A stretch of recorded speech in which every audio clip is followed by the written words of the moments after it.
മറിയം റളിയല്ലാഹു അൻഹ വളർന്നപ്പോൾ കൂടുതൽ സമയവും അല്ലാഹുവിനോടുള്ള ആരാധനയ്ക്കായി ചിലവഴിച്ചു.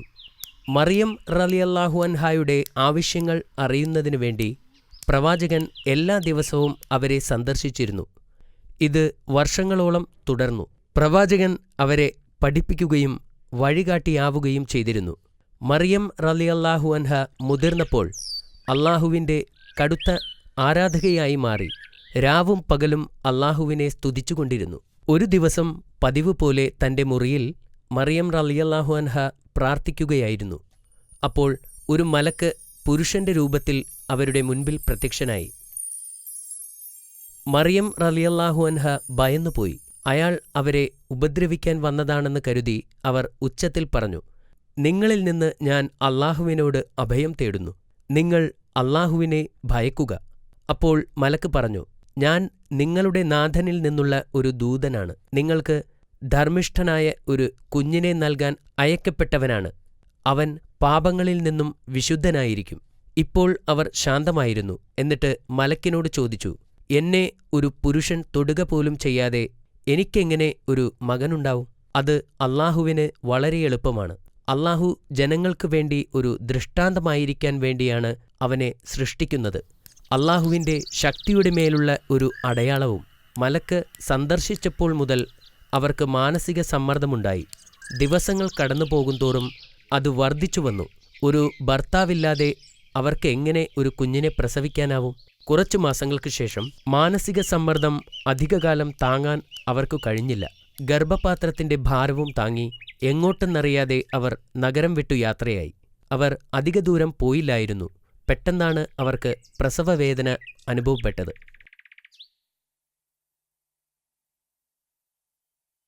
അവർ ഉണങ്ങിയ ഈന്തപ്പനയുടെ നേരെയിരുന്നു. അവർ ഒരു മകനെ പ്രസവിച്ചു. മറിയം റളിയല്ലാഹു അൻഹ തന്റെ പിഞ്ചു കുഞ്ഞിന്റെ മുഖത്തു നോക്കിയപ്പോൾ അവർക്ക് വിഷമമുണ്ടായി. പിതാവില്ലാത്ത ഈ കുഞ്ഞിനെ ഞാൻ എങ്ങനെ ഈ ലോകത്തേക്ക് കൊണ്ടുപോകും? ഇത് സംഭവിക്കുന്നതിന് മുമ്പ് ഞാൻ മരിച്ചിരുന്നെങ്കിൽ ഇങ്ങനെ സംഭവിക്കില്ലായിരുന്നു എന്ന് അവർ ചിന്തിച്ചു. പെട്ടെന്ന് ഒരു മലക്കിന്റെ ശബ്ദം കേട്ടു. ദുഃഖിക്കാതിരിക്കുക. ആ ശബ്ദം പറഞ്ഞു, അല്ലാഹു നിങ്ങൾക്ക് താഴെ ഒരു നദി സൃഷ്ടിച്ചിട്ടുണ്ട്. നിങ്ങൾക്ക് മുൻപിലുള്ള ഈ മരം കുലുക്കുക. അപ്പോൾ പാകമായ പഴങ്ങൾ താഴെ വീഴും. അത് കഴിക്കുകയും വെള്ളം കുടിക്കുകയും ചെയ്യുക. അപ്പോൾ നിങ്ങൾക്ക് നഷ്ടപ്പെട്ട ശക്തി തിരിച്ചു കിട്ടും. അല്ലാഹുവിങ്കിൽ നിന്നുള്ള അനുഗ്രഹമാകുന്നു അത്.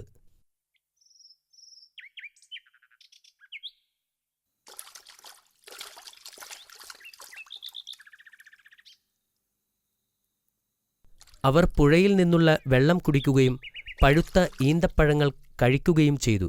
കുറച്ചു കഴിഞ്ഞ് അല്ലാഹുവിൻ്റെ അത്ഭുതത്താൽ അവർക്ക് ആശ്വാസം ലഭിക്കുകയും ചെയ്തു. കുറച്ചു കഴിഞ്ഞ് അവർ എഴുന്നേറ്റ് നഗരത്തിലേക്ക് മടങ്ങിപ്പോകാൻ തീരുമാനിച്ചു. എന്നിരുന്നാലും അവരിൽ ഭയമുണ്ടായിരുന്നു. ജനങ്ങളോട് എന്താണ് പറയുക? അവർ ചിന്തിച്ചു. അപ്പോഴാണ് മറ്റൊരു അത്ഭുതം സംഭവിച്ചത്. ഏതാനും മണിക്കൂറുകൾക്ക് മുമ്പ് ജനിച്ച കുഞ്ഞ് സംസാരിക്കാൻ തുടങ്ങിയത്. കുട്ടി പറഞ്ഞു, നിങ്ങൾ ആരെയെങ്കിലും കണ്ടുമുട്ടിയാൽ അല്ലാഹുവിനു വേണ്ടി വ്രതമെടുത്തിരിക്കുകയാണെന്നും അതുകൊണ്ട് സംസാരിക്കാൻ കഴിയില്ലെന്നും അവരോട് പറയുക. ഈ അത്ഭുതം കണ്ട് മറിയം റളിയല്ലാഹു അൻഹാവിന് ആശ്വാസം തോന്നി. അവർ നഗരത്തിലേക്ക് നടന്നു.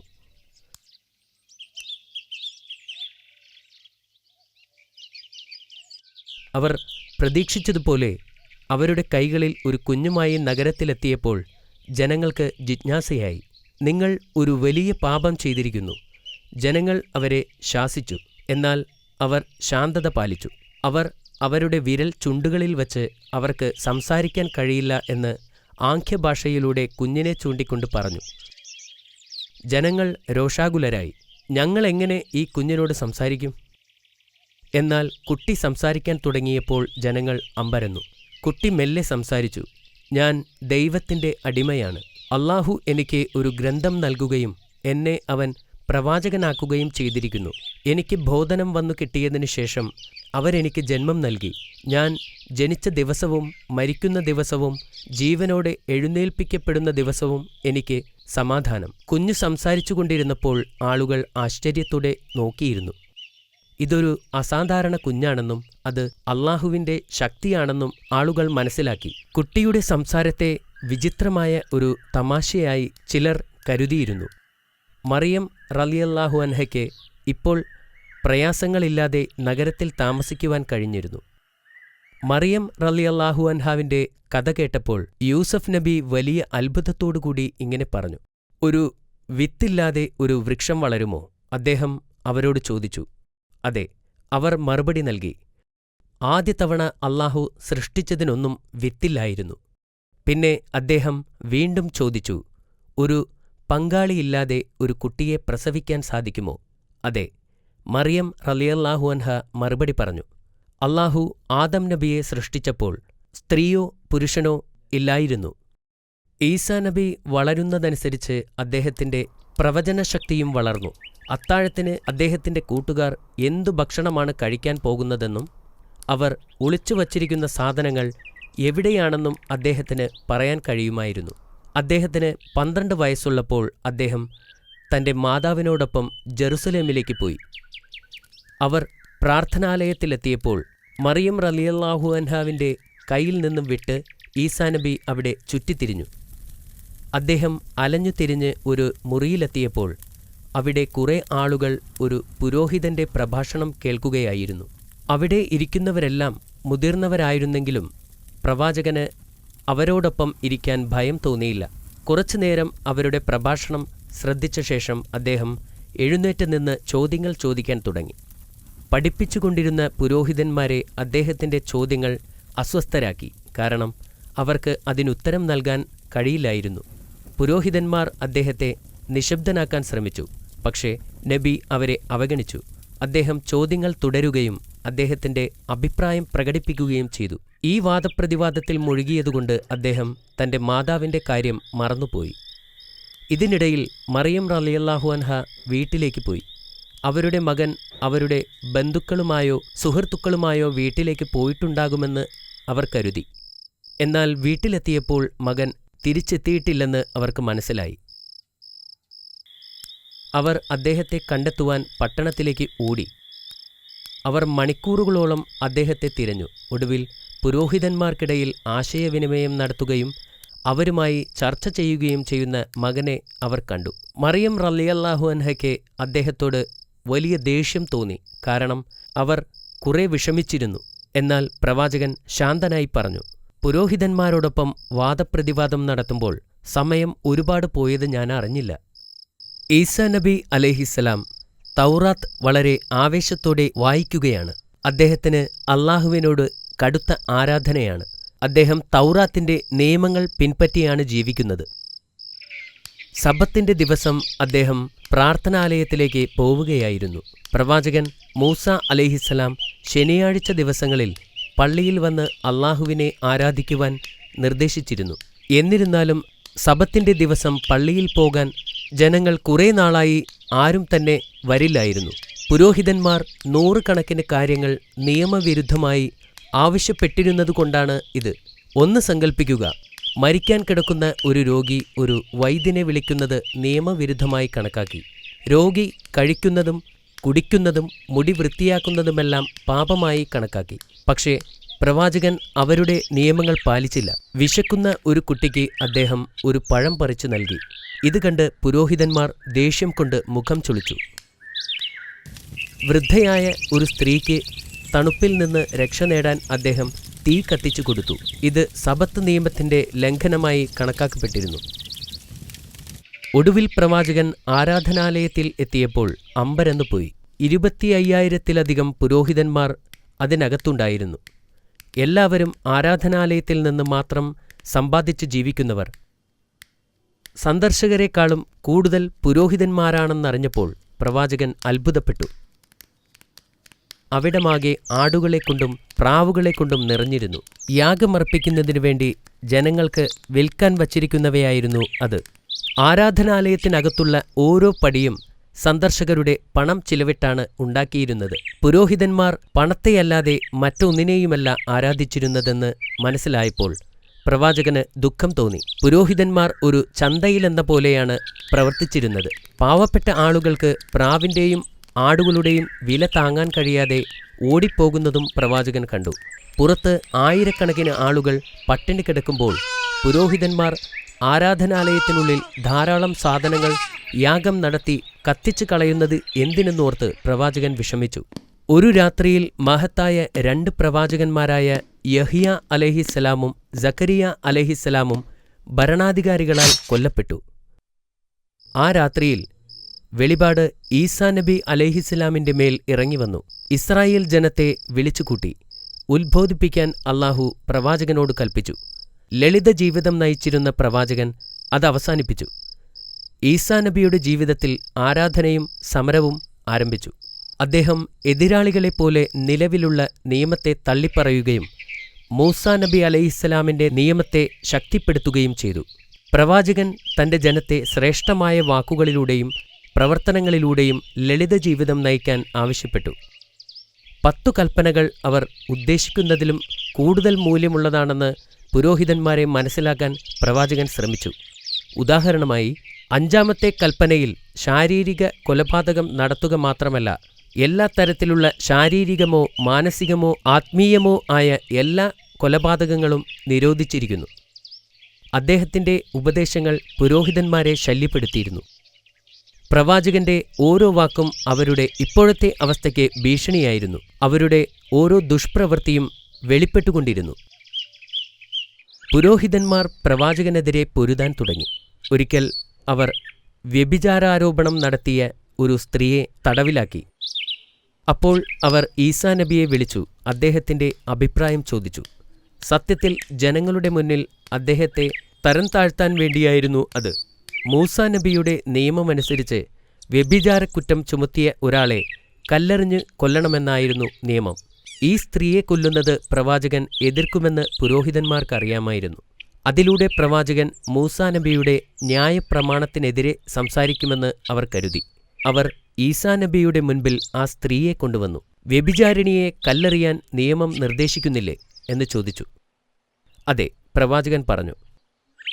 അദ്ദേഹം പുരോഹിതന്മാരെയും ജനത്തെയും നോക്കി. അന്നത്തിനു വേണ്ടി തെറ്റ് ചെയ്ത ഈ സ്ത്രീയേക്കാൾ വലിയ പാപികളാണ് അവരെന്ന് പ്രവാചകൻ അറിയാമായിരുന്നു. പുരോഹിതന്മാർക്കെതിരെ പറഞ്ഞാൽ അദ്ദേഹം മൂസാ നബിയുടെ നിയമം തെറ്റിച്ചതായി അവർ കരുതും. ഇത് പുരോഹിതന്മാരുടെ ആസൂത്രണമാണെന്ന് അദ്ദേഹത്തിന് മനസ്സിലായിരുന്നു. അപ്പോൾ അദ്ദേഹം ജനങ്ങളുടെ നേരെ പുഞ്ചിരിയോടെ നോക്കി ഉച്ചത്തിൽ പറഞ്ഞു, നിങ്ങളിൽ പാപം ചെയ്യാത്തവർ അവളെ കല്ലെറിയട്ടെ. ഇത് കേട്ടപ്പോൾ പുരോഹിതന്മാർ അത്ഭുതപ്പെട്ടു.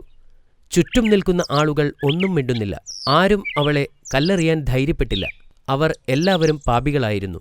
ആർക്കും യോഗ്യതയില്ലായിരുന്നു. കാരണം ഒരു മനുഷ്യനും ഒരു പാപിയെ വധിക്കാനാവില്ല. പരമകാരുണ്യവാനായ അള്ളാഹുവിന് മാത്രമാണ് അതിന് അധികാരം. ആ ദിവസം വ്യഭിചാരക്കുറ്റത്തിൽ പ്രവാചകൻ ഒരു പുതിയ നിയമം കൊണ്ടുവന്നു. പ്രവാചകൻ അവിടെ നിന്ന് ഇറങ്ങിയപ്പോൾ ആ സ്ത്രീ അദ്ദേഹത്തെ പിന്തുടർന്നു. നബിയെ അവർ പിന്തുടരുന്നുണ്ടെന്ന് മനസ്സിലായപ്പോൾ അദ്ദേഹം അവിടെ നിന്നു. എന്നിട്ട് അവരോട് ചോദിച്ചു, എന്തിനാണ് എന്നെ പിന്തുടരുന്നത്?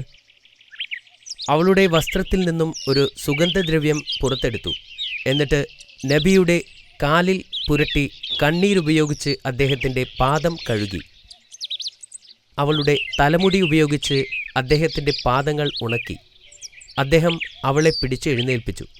അപ്പോൾ പ്രവാചകൻ മുകളിലേക്ക് നോക്കിക്കൊണ്ട് ഇങ്ങനെ പ്രാർത്ഥിച്ചു, എൻ്റെ നാഥ, ഇവൾ ചെയ്ത പാപം നീ ക്ഷമിക്കണമേ. പ്രവാചകൻ തൻ്റെ ജനത്തോട് കരുണ കാണിക്കാൻ തുടർച്ചയായി അള്ളാഹുവിനോട് പ്രാർത്ഥിക്കുമായിരുന്നു. മറ്റുള്ളവരോട് കരുണ കാണിക്കാനും അള്ളാഹുവിൽ വിശ്വസിക്കുവാനും അദ്ദേഹം തൻ്റെ ജനങ്ങളോട് പറയുമായിരുന്നു. ഒരിക്കൽ അദ്ദേഹം തൻ്റെ അനുയായികളോട് ഇങ്ങനെ പറഞ്ഞു, എനിക്ക് ഒന്നുമില്ലെങ്കിലും എനിക്ക് ഉണരാൻ കഴിയും. ഈ ഭൂമിയിൽ എന്നേക്കാൾ ധനികനായി മറ്റാരുമില്ല. ഒരിക്കൽ പ്രവാചകൻ നടന്നു പോകുമ്പോൾ അന്ധനും കുഷ്ഠരോഗിയും തളർവാദക്കാരനുമായ ഒരു ഭിക്ഷക്കാരൻ അതുവഴി വന്നു. അദ്ദേഹം ഇങ്ങനെ പറയുന്നത് പ്രവാചകൻ കേട്ടു, മനുഷ്യരിൽ ഭൂരിഭാഗം വരുന്ന ജനങ്ങളും അനുഭവിക്കുന്ന പ്രശ്നങ്ങളിൽ നിന്നും എന്നെ സംരക്ഷിച്ചതിന് അള്ളാഹുവിന് സ്തുതി. പ്രവാചകൻ നടത്തം നിർത്തിയിട്ട് അദ്ദേഹത്തോട് ചോദിച്ചു, നിങ്ങൾ അന്ധനും കുഷ്ഠരോഗിയും തളർവാദക്കാരനുമാണ്. ഇനി ഏതു പരീക്ഷണമാണ് നിങ്ങൾ സഹിക്കേണ്ടത്? എന്നാൽ ഭിക്ഷക്കാരൻ പറഞ്ഞു, ഒരു പരീക്ഷണത്തിൽ നിന്നും അല്ലാഹു എന്നെ രക്ഷിച്ചു, ഏറ്റവും വലിയ പരീക്ഷണത്തിൽ നിന്നും. അത് അവിശ്വാസമാണ്. ആ പാവപ്പെട്ട വൃദ്ധൻ പറയുന്നത് കേട്ട് പ്രവാചകന് സന്തോഷമായി. അദ്ദേഹം മുന്നോട്ട് നീങ്ങി ആ വൃദ്ധന്റെ തോളിൽ കൈവച്ചു. അത് ഒരു അത്ഭുതമായിരുന്നു. പ്രവാചകൻ ആ മനുഷ്യനെ സ്പർശിച്ച ഉടനെ അദ്ദേഹത്തിന്റെ രോഗങ്ങൾ സുഖപ്പെട്ടു. അദ്ദേഹം എഴുന്നേറ്റ് നിൽക്കാൻ തുടങ്ങി. അല്ലാഹു അദ്ദേഹത്തെ സുഖപ്പെടുത്തി. അദ്ദേഹത്തിന്റെ മുഖം ഇപ്പോൾ സൗന്ദര്യം കൊണ്ട് തിളങ്ങി. ആ വൃദ്ധൻ പ്രവാചകന്റെ കൂടെ കൂടാൻ അനുവാദം ചോദിച്ചു. പ്രവാചകൻ സമ്മതിച്ചു. അങ്ങനെ അയാൾ പ്രവാചകന്റെ അനുയായിയായി തീരുകയും അല്ലാഹുവിനെ ആരാധിക്കുകയും ചെയ്തു. അല്ലാഹുവിങ്കിൽ നിന്ന് വെളിപാടുണ്ടാകുന്നതുവരെ ഈസാ നബി അലൈഹിസ്സലാം തൗറാത്ത് ഗ്രന്ഥമാണ് പിന്തുടർന്നിരുന്നത്. അല്ലാഹു അദ്ദേഹത്തിന് പുതിയൊരു ഗ്രന്ഥം നൽകി, ഇൻജീൽ. പ്രവാചകൻ തനിക്ക് അല്ലാഹു നൽകിയ പുതിയ പുസ്തകം വായിച്ചു. പ്രവാചകൻ അല്ലാഹുവിൽ നിന്ന് ഒരു പുതിയ ഗ്രന്ഥം ലഭിച്ചതായി പ്രഖ്യാപിച്ചപ്പോൾ അതുവരെ തൗറാത്തിനെ പിന്തുടർന്നവർക്ക് ഇത് ഇഷ്ടപ്പെട്ടില്ല. മറ്റ് എല്ലാ പ്രവാചകന്മാരെയും പോലെ ഈസാ നബിയും നിരവധി അത്ഭുതങ്ങൾ പ്രവർത്തിച്ചു. എല്ലാ പ്രവാചകന്മാരെയും അവരുടെ പ്രവാചകത്വത്തിന് തെളിവ് നൽകാൻ അല്ലാഹു പല അത്ഭുത പ്രവൃത്തികളെയും അയച്ചിരുന്നു. ഇതിന് ആളുകൾ അവരെപ്പറ്റി അറിയുകയും അവരുടെ പ്രവാചകത്വത്തിൽ വിശ്വസിക്കുകയും ചെയ്തിരുന്നു. പ്രവാചകൻ ഈസാ നബി അലൈഹിസ്സലാം ചെയ്ത അത്ഭുതങ്ങളിൽ പലതും രോഗം ഭേദമാക്കുകയായിരുന്നു.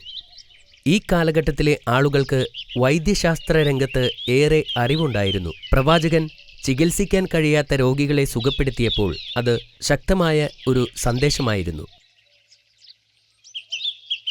അന്ധനായി പിറന്ന ഒരാളുടെ മുഖത്ത് പ്രവാചകൻ തൊട്ടപ്പോൾ അദ്ദേഹത്തിന് കാഴ്ച കിട്ടി. അദ്ദേഹം ജീവിതത്തിലാദ്യമായി എല്ലാം കാണാൻ തുടങ്ങി. ഒരു ദിവസം പ്രവാചകൻ പട്ടണത്തിലേക്ക് പോകുമ്പോൾ മൃതശരീരവുമായി ആളുകൾ പോകുന്നത് കണ്ടു. പ്രവാചകൻ അവരുടെ അടുത്തേക്ക് ചെന്ന് എന്താണ് സംഭവിച്ചതെന്ന് ചോദിച്ചു. ഈ മനുഷ്യൻ മരിച്ചു, ഞങ്ങൾ ഇദ്ദേഹത്തെ കല്ലറയിലേക്ക് കൊണ്ടുപോകുന്നു എന്ന് അവരിൽ ഒരാൾ മറുപടി പറഞ്ഞു. അപ്പോൾ പ്രവാചകൻ അവരോട് നിൽക്കാൻ പറയുകയും എന്നിട്ട് അല്ലാഹുവിനോട് പ്രാർത്ഥിക്കുകയും ചെയ്തു. എന്തൊരത്ഭുതം! മരിച്ച മനുഷ്യൻ എഴുന്നേറ്റ് നിന്നു. അവന് ജീവൻ തിരിച്ചു കിട്ടി. അല്ലാഹു ഈ വ്യക്തിയെ വീണ്ടും ജീവിപ്പിച്ചിരിക്കുന്നു. ഒരിക്കൽ പ്രവാചകൻ തന്റെ അനുയായികളോട് 30 ദിവസം ഉപവാസം അനുഷ്ഠിക്കാൻ ആവശ്യപ്പെട്ടു. അവർ സമ്മതിക്കുകയും അവർ ഉപവാസം ആരംഭിക്കുകയും ചെയ്തു. 30 ദിനരാത്രങ്ങൾ ഉപവസിച്ചതിന് ശേഷം ശിഷ്യന്മാർ അദ്ദേഹത്തോടൊപ്പം മരുഭൂമിയിൽ പോയി. പ്രവാചകൻ പോകുന്നിടത്ത് ആയിരക്കണക്കിന് ആളുകൾ അനുഗമിക്കുന്നത് സാധാരണമായിരുന്നു. അനുയായികളിൽ പലരും രോഗബാധിതരായിരുന്നു. പ്രവാചകൻ അവരെ സുഖപ്പെടുത്തുമെന്ന് അവർ വിശ്വസിച്ചു. ഒരു സംഘം ആളുകൾ പ്രവാചകന്റെ പഠിപ്പിക്കലിന് എതിരായിരുന്നു. പ്രവാചകൻ എവിടെ പോയാലും അവരും കൂടെ പോകും. അവർ കൂടെ പോയിരുന്നത് അദ്ദേഹത്തെ പരിഹസിക്കാനും അവസരം കിട്ടുമ്പോഴെല്ലാം അദ്ദേഹത്തെ നിന്ദിക്കാനുമായിരുന്നു. 30 ദിവസത്തെ ഉപവാസത്തിന് ശേഷം സത്യനിഷേധികൾ പ്രവാചകനോട് ചോദിച്ചു, ആകാശത്ത് നിന്ന് ഭക്ഷണം ലഭിക്കുമായിരുന്നെങ്കിൽ അവരുടെ ഉപവാസം അല്ലാഹു സ്വീകരിച്ചു എന്ന് ഉറപ്പാക്കാമായിരുന്നു. അവർ ഉപവാസം അവസാനിപ്പിക്കുന്ന ആ ദിവസം എന്തെങ്കിലും ഒരു പ്രത്യേക ഭക്ഷണം കഴിക്കാൻ അവർ ആഗ്രഹിച്ചു. അവർക്ക് വേണ്ടത്ര പരിചരണം ആവശ്യമാണെന്നും അവർ പറഞ്ഞു. അവിടെ ആയിരക്കണക്കിന് ആളുകളുണ്ടായിരുന്നു. അവിശ്വാസികൾക്കറിയാമായിരുന്നു അവർ ആവശ്യപ്പെട്ട കാര്യങ്ങൾ പ്രവാചകന് ഒരിക്കലും സാധിക്കാൻ കഴിയില്ലെന്ന്. പ്രവാചകൻ അവരുടെ ആവശ്യങ്ങൾ അംഗീകരിച്ചു. എന്നിട്ട് അല്പം അകലെ മാറിയിരുന്നു അല്ലാഹുവിനോട് പ്രാർത്ഥിച്ചു. എന്തൊരത്ഭുതം! പ്രവാചകന്റെ പ്രാർത്ഥന അല്ലാഹു സ്വീകരിച്ചു. ആകാശത്ത് നിന്ന് ധാരാളം ഭക്ഷണം വന്നു. താഴെ ഒരു മേഘവും മുകളിൽ മറ്റൊരു മേഘവും. മലക്കുകൾ ചുറ്റും നിന്നുകൊണ്ട് ഭക്ഷണം താഴോട്ട് കൊണ്ടുവന്നു. സാവധാനത്തിൽ അത് താഴേക്കെത്തി. ആ സമയത്ത് പ്രവാചകൻ തന്റെ പ്രാർത്ഥനയിൽ മുഴുകിയിരിക്കുകയായിരുന്നു. ആഹാരം പ്രവാചകന്റെ തൊട്ടടുത്ത് വന്നു നിന്നു. ഒരു വെളുത്ത തുണി കൊണ്ട് അത് മൂടിയിരുന്നു. അല്ലാഹുവിന്റെ നാമത്തിൽ ഏറ്റവും നല്ല സംരക്ഷകൻ എന്ന് പറഞ്ഞുകൊണ്ട് പ്രവാചകൻ മെല്ലെ ആ തുണി എടുത്തു മാറ്റി. മൂടിയിരുന്ന ആ തുണി മാറ്റിയപ്പോൾ ചുറ്റും കൂടുനിന്ന ആളുകൾ അത്ഭുതത്തോടെ അതിലേക്ക് നോക്കി. 7 വലിയ മീനും 7 അപ്പവും വിനാഗിരിയും ഉപ്പും തേനും മറ്റ് പല പഴങ്ങളും ഉണ്ടായിരുന്നു. അതിന് കൊതിപ്പിക്കുന്ന ഒരു സുഗന്ധമുണ്ടായിരുന്നു. അവർ ഇതിനു മുമ്പ് ഇതുപോലെ ഒരു സുഗന്ധം അനുഭവിച്ചിട്ടില്ലായിരുന്നു. ഈസാ നബി അവിശ്വാസികളോട് അതിൽ നിന്നും കഴിക്കാൻ പറഞ്ഞു. താങ്കൾ അതിൽ നിന്നും എടുത്ത് കഴിക്കുന്നത് കണ്ടതിനു ശേഷം മാത്രമേ ഞങ്ങൾ കഴിക്കുകയുള്ളൂ എന്ന് അവർ പ്രവാചകനോട് പറഞ്ഞു. ഇത് ആവശ്യപ്പെട്ടത് നിങ്ങളാണ്, അതുകൊണ്ട് ആദ്യം നിങ്ങൾ കഴിക്കണം, പ്രവാചകൻ അവരോട് ആവശ്യപ്പെട്ടു. പക്ഷേ സത്യനിഷേധികൾ അത് നിരസിച്ചു. അപ്പോൾ പ്രവാചകൻ ദരിദ്രരും രോഗികളും അന്ധരും അംഗവൈകല്യവുമുള്ളവരായ ആളുകളോട് അതിൽ നിന്നും കഴിക്കാൻ ആവശ്യപ്പെട്ടു. അവർ 1000-ഓളം ആളുകളുണ്ടായിരുന്നു. അവരെല്ലാവരും അത് കഴിച്ചു. അപ്പോൾ മറ്റൊരു അത്ഭുതം സംഭവിച്ചു. അതിൽ നിന്ന് ഭക്ഷണം കഴിച്ച എല്ലാ രോഗികളെയും സുഖപ്പെടുത്തി. വികലാംഗരെയും അന്ധന്മാരെയും മറ്റുള്ളവരെയും സംബന്ധിച്ചിടത്തോളം അത് ഒരു അത്ഭുതം തന്നെയായിരുന്നു. സത്യനിഷേധികളെ ആദ്യം ക്ഷണിച്ചിട്ടും അവർ അത് കഴിക്കാൻ വിസമ്മതിച്ചതിൽ അവർ ഇപ്പോൾ ദുഃഖിതരായിരുന്നു. ഈ വാർത്ത അതിവേഗം പരന്നു.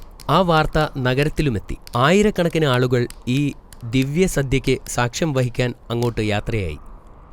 വിരുന്നിൽ പങ്കെടുക്കാൻ ആഗ്രഹിക്കുന്നവരുടെ എണ്ണം ഇപ്പോൾ വളരെ കൂടുതലായിരുന്നു.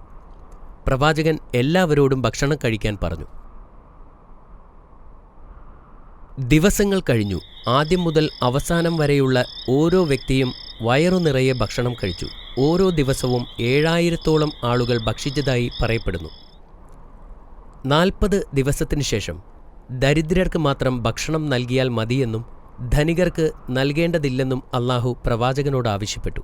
പ്രവാചകൻ ജനങ്ങളോട് സത്യസന്ധരായിരിക്കണമെന്ന് മുന്നറിയിപ്പ് നൽകുകയും ധനികരായ ആളുകൾ വിരുന്നുകളിൽ നിന്ന് അകന്നു നിൽക്കണമെന്നും ആവശ്യപ്പെടുകയും ചെയ്തു. കൂടാതെ ദരിദ്രരോട് ഭക്ഷണം നാളത്തേക്ക് കരുതി വെക്കണമെന്ന് ആവശ്യപ്പെടുകയും ചെയ്തു. എന്നാൽ ജനങ്ങൾ പ്രവാചകൻ പറഞ്ഞത് ശ്രദ്ധിച്ചില്ല. ധനികർ പാവപ്പെട്ടവനായി അഭിനയിച്ചു ഭക്ഷണം കഴിച്ചു. പ്രവാചകന്റെ കൽപ്പനയനുസരിക്കാതെ ദരിദ്രരും ആവശ്യത്തിൽ കൂടുതൽ ഭക്ഷണം കഴിച്ചു. അതിന്റെ ഫലമായി ഭക്ഷണം എവിടെ നിന്നാണോ വന്നത് അങ്ങോട്ട് തന്നെ ഉയർത്തപ്പെട്ടു. ആളുകൾ ഈ അത്ഭുതത്തെക്കുറിച്ച് വർഷങ്ങളോളം സംസാരിച്ചു. അവർക്ക് അല്ലാഹുവിൻ്റെ അത്ഭുതങ്ങളെക്കുറിച്ച് ബോധ്യപ്പെട്ടു. ഈസാ നബിക്ക് 33 വയസ്സായ സമയത്ത് പുരോഹിതന്മാർക്ക് അദ്ദേഹത്തോട് വൈരാഗ്യമുണ്ടായി. അവർ പ്രവാചകനെ കൊല്ലാൻ തീരുമാനിച്ചു. ഒരു രാത്രി പ്രവാചകൻ തന്റെ 12 അനുയായികളോടൊപ്പം അദ്ദേഹത്തിന്റെ വീട്ടിൽ ഇരിക്കുകയായിരുന്നു. അദ്ദേഹം പറഞ്ഞു, നിങ്ങളിൽ ഒരാൾ എന്നെ ഒറ്റിക്കൊടുക്കും. അത് സത്യമായിരുന്നു. അത് യൂദാസ് അല്ലാതെ മറ്റാരുമായിരുന്നില്ല. യൂദാസ് അന്ന് മുഖ്യപുരോഹിതനെ കാണാൻ പോയിരുന്നു. ഞാൻ ഈസായെ ഇല്ലാതാക്കിയാൽ നിങ്ങൾ എനിക്ക് എന്തു തരും? യൂദ പുരോഹിതനോട് ചോദിച്ചു. ഞാൻ നിനക്ക് 30 വെള്ളി നാണയം നൽകാം എന്ന് മുഖ്യപുരോഹിതൻ മറുപടി പറഞ്ഞു. യൂദാസ് ലജ്ജയോടെ ആ മുറിയിൽ നിന്നും എഴുന്നേറ്റ് പോയി.